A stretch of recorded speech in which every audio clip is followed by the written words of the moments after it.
ในค่ำคืนมื้อนี้อาจมีข่าวดีท่านผู้ชมเพราะมีการรายงานล่าสุดบอกว่าในเวลาประมาณ2 ทุ่มของวันที่4มิถุนายน2026ทีมงานกู้ภัยได้ลงปฏิบัติงานอยู่ภายในถ้ำอีกครั้งหนึ่ง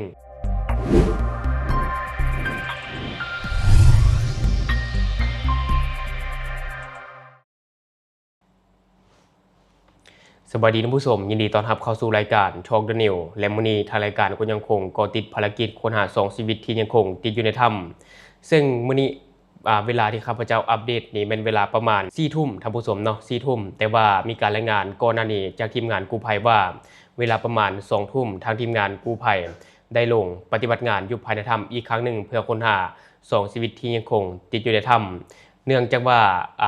ช่วงที่ผ่านมาเนาะสาเหตุที่เขาทำบ่ได้ก็ย้อนว่าน้ำได้ท่วมโถงถ้ำแต่ว่าในตอนนี้ทางทีมงานกู้ภัยทุกคนก็เร่งระบายน้ำออกจากถ้ำให้ได้ไวที่สุดซึ่งมื้อนี้เนาะไอเก่งกาจวงกาวงก็ได้ไปเบิ่งปลายน้ำที่ไหลออกจากถ้ำซึ่งก็ได้มีการนำไซรถจกหรือว่ารถแมคโครเนาะไปจกน้ำออกจากถ้ำไปจกคลองระบายนะออกจากถ้ำให้น้ำอยู่ภายในถ้ำแห้งไวจนในล่าสุดเนาะทางทีมงานกู้ภัยก็สามารถมุดน้ำเข้าไปในโถงที่4ซึ่งไกลกับโถง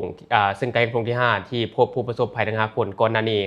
ซึ่งโถงที่4เป็นจุดที่มี Wi-Fi เนาะหลังจากที่เข้าไปก็สามารถ connect Wi-Fi ได้แล้วในตอนนี้และที่บอกว่ามื้อนี้อาจจะได้รับข่าวดีก็ย้อนว่าทีมงานกู้ภัยได้เข้าไปถึงโถงที่4และอาจจะเข้าไปโถงที่5จุดที่พบผู้ประสบภัย5คนก่อนหน้านี้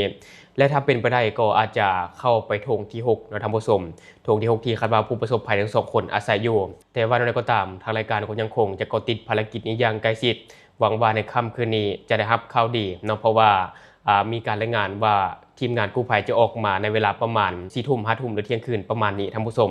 ซึ่งทางรายการจะติดตามถ้าหากว่ามีอย่างคืบหน้าหรือมีการรายงานว่าพบผู้ประสบภัยแล้วทางรายการจะเก็บมาอัปเดตให้กับท่านผู้ชมได้ทราบเติมและวันนี้เราไปเบิ่งภาพบรรยากาศในค่ำคืนนี้นำกันท่านผู้ชมครับประมาณทุ่มกว่าๆครับทีมกู้ภัยก็ได้ไปถึงโถงที่4ได้แล้วนะครับก็มีการคอนเนคไวไฟแล้วซึ่งเราโอเคมากนะครับแล้วเรารอมา4 วันแล้วที่จะไปถึงโถง4นะครับซึ่ง5 คนที่ออกมาเนี่ยเขาอยู่บริเวณโถงที่5ซึ่งมุดไปประมาณ10 นาทีนะครับแล้วเราคิดว่าอีก2 คนเนี่ยจะอยู่โถงถัดไปแค่ไปถึงโถง4ได้ครับทีมนักดำน้ำนานาชาติก็พร้อมที่จะลุยต่อนะครับเพราะว่ามั่นใจว่าไปถึงโถงที่5ได้แล้วค่อยหาทางไป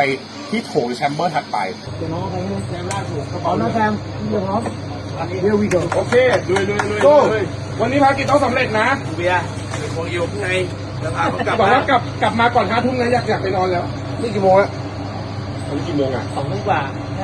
5 ทุ่มไม่คืน19.58เดี๋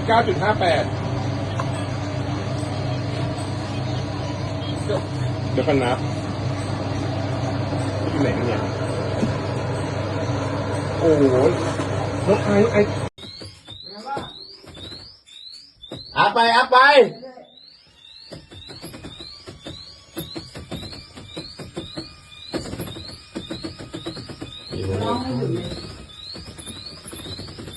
เมตร15 เมตร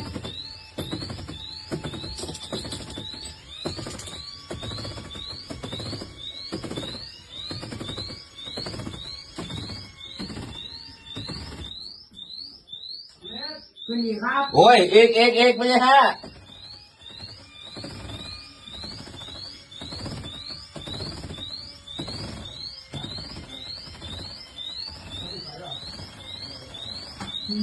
ร้อนจังวะ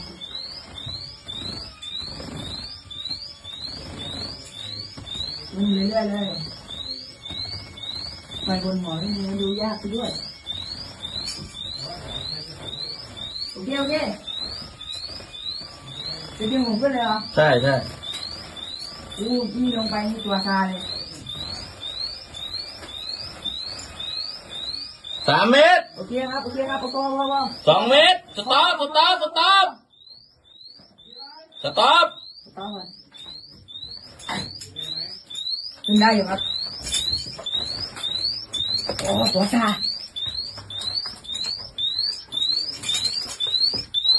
และนี่ก็จะเป็นการอัปเดตล่าสุดในวันที่4 มิถุนายน 2026เวลาประมาณ4 ทุ่มท่านผู้ชมที่ข้าพเจ้าอัดคลิปในตอนนี้เนาะ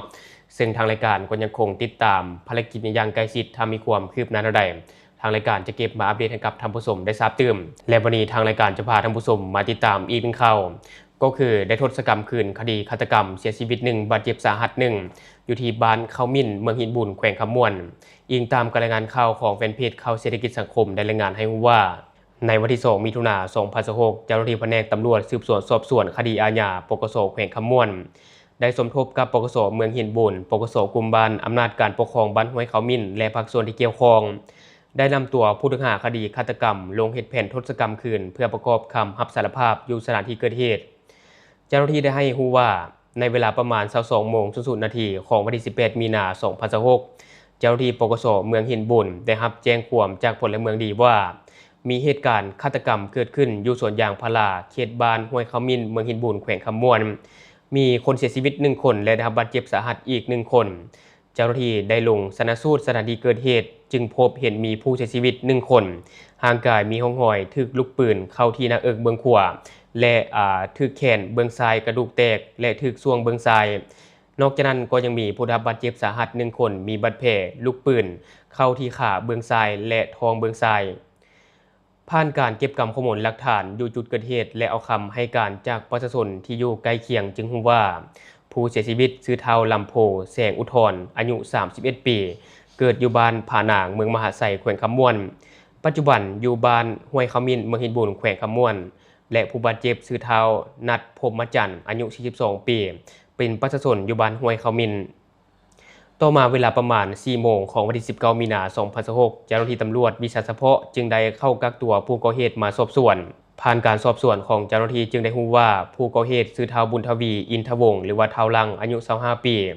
เป็นประชาชนอยู่บ้านผานางเมืองมหาไสแขวงคำม่วนและผู้เกี่ยวได้รับสารภาพว่าในวันที่6มีนาคม2026เฒ่าลำโพผู้เสียชีวิตซึ่งเป็นอ้ายเขยของตนได้ส่วนตนเองไปเลื่อยไม้อยู่สวนยางพาราอยู่บ้านห้วยเขามิ่นเมืองหินบุญแขวงคำม่วนในระหว่างที่พักเสาร์และเฮ็ดเวียกร่วมกันแต่วันที่11-18มีนาคม2026เฒ่าลำโพได้นำเอายาบ้ามาให้ตนเองเสพเป็นประจำฮอดคืนวันที่18มีนาคม2026ทั้ง2คนเกิดมีปากเสียงผิดเถียงกันและได้ตีกันอยู่เทิงเถียงนาในเวลานั้นตนเองเจตนาญาติเอาปืนลูกซองนำเฒ่าลำโพแล้วก็ไกปืนลั่นใส่หน้าอกเบื้องขวาของเฒ่าลำโพจนล้มลงจากนั้นตนเองก็ได้ยัดลูกปืนเข้าลำกองแล้วยิงซ้ำใส่เฒ่าลำโพอีก1บาทถือแขนเบื้องซ้ายกระดูกแตกและถือส่วงเบื้องซ้ายเป็นเหตุให้เฒ่าลำโพเสียชีวิตคาที่หลังจากก่อเหตุตนเองก็ได้ขับขี่รถไถนาเพื่อเอาตัวหลบหนีย้อนความฟ้าฟังจึงเฮ็ดให้รถไถนาที่ตนเองขับมาไปต่ำกับต้นยางพาราจนเป้ขับไปต่อบ่ได้จึงได้ถือปืนย่างไปทางสวนยางพาราได้พบเห็นเฒ่านัดที่กำลังกรีดยางอยู่แล้วได้ใช้อาวุธปืนดังกล่าวยิงใส่เฒ่านัด1บาทถูกขาเบื้องซ้ายและท้องเบื้องซ้ายเฮ็ดให้ได้รับบาดเจ็บสาหัสส่วนตัวแม่นได้เอาตัวหลบหนีเข้าป่าซึ่งการกระทำผิดของเฒ่าบุญทวีอินทวงศ์แม่นเป็นการกระทำผิดทางอาญาในข้อหาฆาตกรรมและการเสพหรือมีไว้ครอบครองเพื่อเสพยาบ้าซึ่งบ่งไว้ในมาตรา188และมาตรา320ของประมวลกฎหมายอาญาปี2017ปัจจุบันทางเจ้าหน้าที่ปกสแขวงคำม่วนกำลังหีบฮอนสรุปสำนวนคดีเพื่อส่งให้อัยการประชาชนแขวงดำเนินคดีตามขั้นตอนของกฎหมายต่อไปและนี่ก็จะเป็นการทศกรรมคืนคดีฆาตกรรมอยู่ที่เมืองหินบุญแขวงคำม่วนทุกคนมีความคิดเห็นอะไรกับข่าวนี้ก็อย่าลืมคอมเมนต์แลกเปลี่ยนกันได้หรือว่าอยากตำหนิติเตียนอยากประกอบส่วนข้อมูลก็อย่าลืมฝากไว้แล้วทางรายการจะเข้าไปอ่านและก็ตอบแลกเปลี่ยนประสบการณ์นำกันอย่าลืมสนับสนุนกันด้วยการกดติดตามช่องขอขอบใจ